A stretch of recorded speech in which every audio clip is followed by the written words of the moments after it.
Hope you all enjoyed your lunch and the community that you shared during lunch. Instead of candy or chocolate chip cookies, we decided to keep you awake early this afternoon by sponsoring sex, sexuality, and other unmentionables. Our moderator is Patty Miller, author of Good Catholics, The Battle Over Abortion in the Catholic Church. Thank you, Linda. What a pleasure to be here for some sex after lunch today. We have a fabulous panel today. We have three people who are going to talk about sex from very different perspectives, but I think you're going to find them all incredibly enlightening. I don't think it's an exaggeration to say that sex is in many ways the Catholic Church's original sin. When it comes to women, they are so intimately entangled. How the Catholic Church views sex and how it views women, you cannot separate those two things out, and you cannot understand one without understanding the other.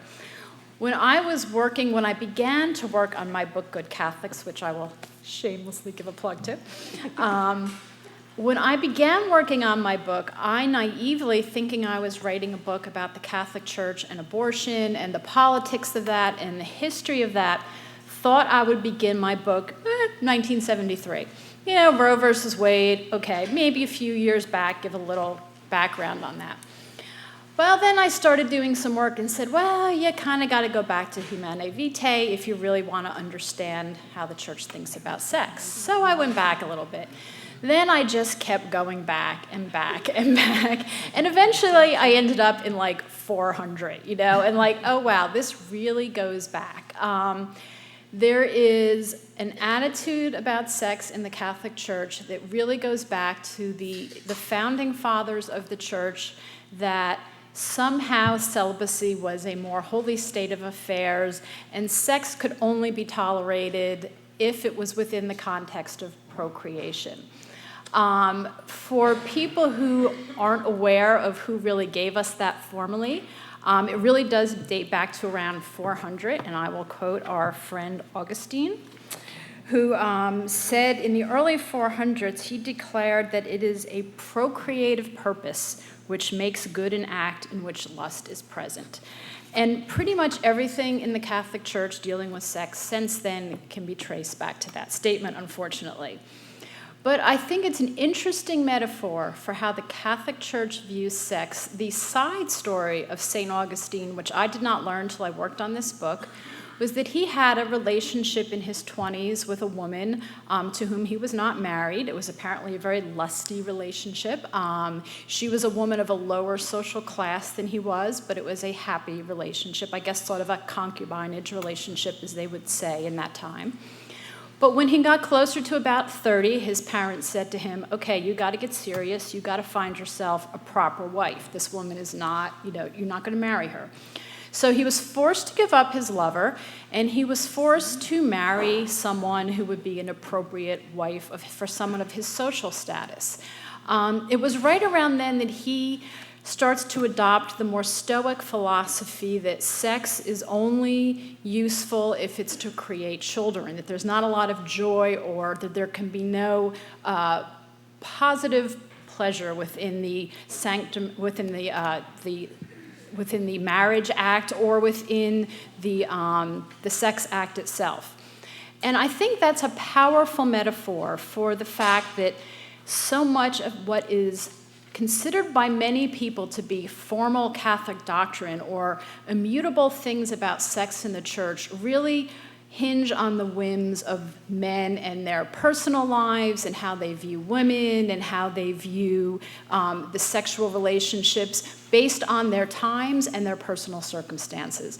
Augustine was forced into kind of an unhappy, passionateless marriage, and around that time somehow decided that the only good purpose of sex was to have children, and then that got codified into Catholic doctrine.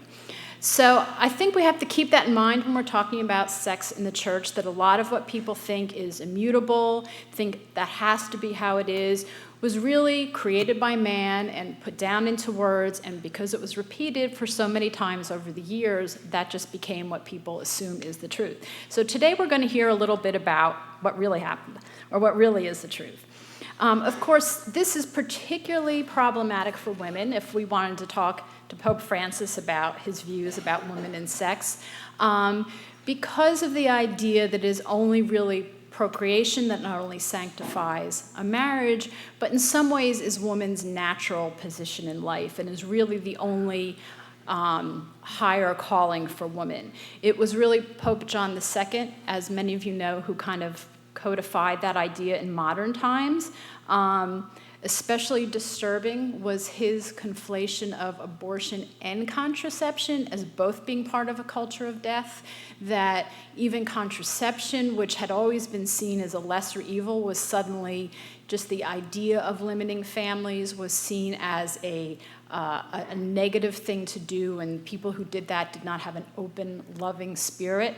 That was an incredibly damaging attitude, and when you combine that with his theology of women, as he called it, you really see these attitudes start to codify in modern times that women cannot be not only expected to take pleasure in sex, but can only have sex within marriage and can only be really recognized as mothers, not as full sexual beings. On the bright side, at least, Pope John II was clear about where he stood with women and sex. You absolutely positively knew what he stood for. Pope Francis, it's a little harder to say what he stands for. On one hand, he will say something like, Catholics don't have to breed like rabbits, but then in the next breath, he will say, but you can't use contraception. So it's like, well, what do you really mean by that? We're all familiar with his famous statement, which I will read to you one more time. I'm sure you've all heard it. He said in his interview with America Magazine, "We cannot insist only on issues related to abortion, gay marriage, and the use of contraceptive methods. We have to find a new balance. Otherwise, even the moral edifice of the church is likely to fall like a house of cards." When he said that, there was great hope that he might be talking about somewhat revising the church's prohibition on contraception, somewhat making abortion less of an issue at the forefront all the time. And while that's a little bit true to some extent, I think what we've seen more often happen is that every time he says something really progressive about a social issue, a social justice issue that is not a sexuality-related social justice issue, he then balances it out with an incredibly regressive statement about women and sex. So for instance, he has called Humanae Vitae prophetic, and Katie just reminded me that today is the anniversary of Humanae Vitae, so it's really great to be talking about this today.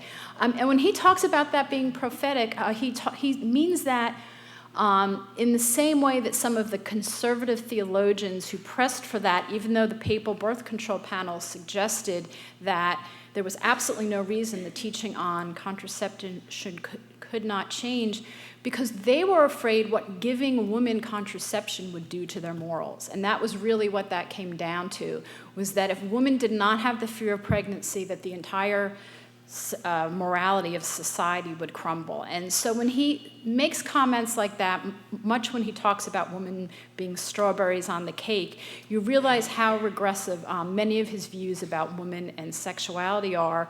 He seemed very open to hearing from scientists and new ideas about climate change, but much less so willing to hear new ideas about women and sexuality, which is really disturbing.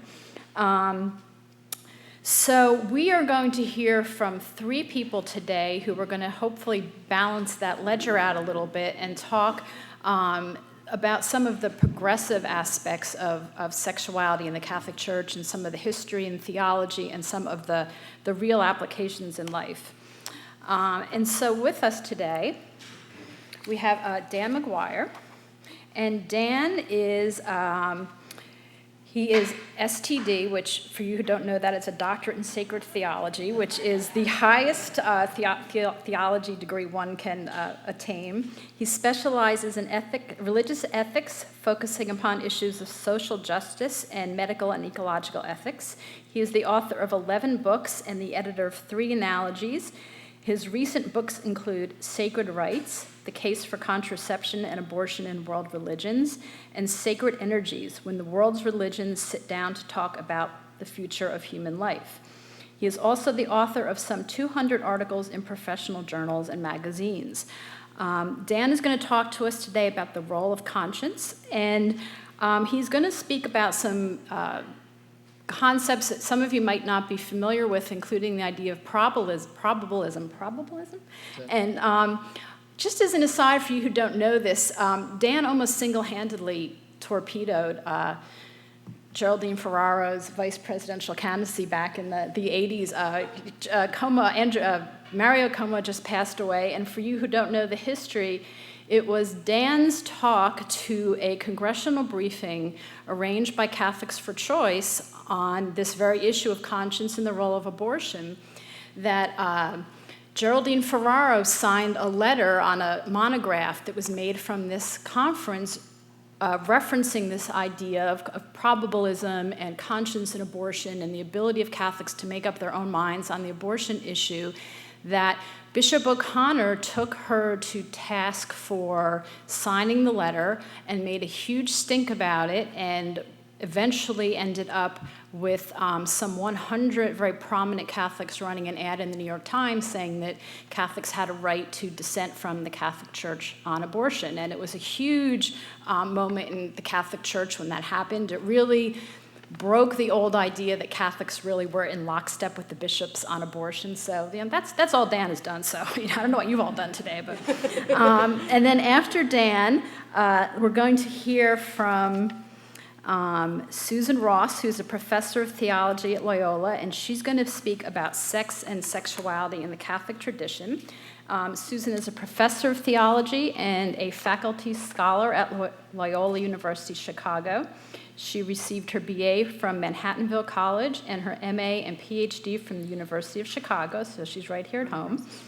Prior to joining the faculty at Loyola, she taught at St. Norbert College and Duquesne.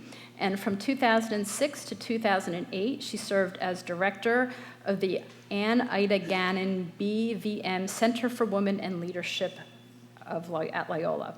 Dr. Ross is a past president of the Catholic Theological Society of America and a vice president and member of the board of editors of Concilium, the International Theological Journal, and has co-edited 3 of its recent issues.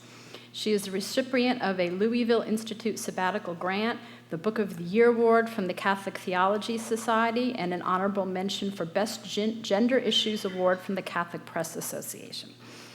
And last but certainly not least, we have Katie Breslin from Catholics for Choice, who is here to speak about reproductive health care as a social good, which is a hugely important issue.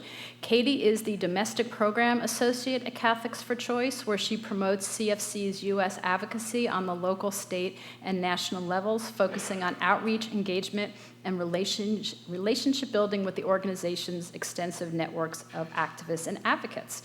She holds a bachelor's degree in political science from Trinity University. So we will start with Dan.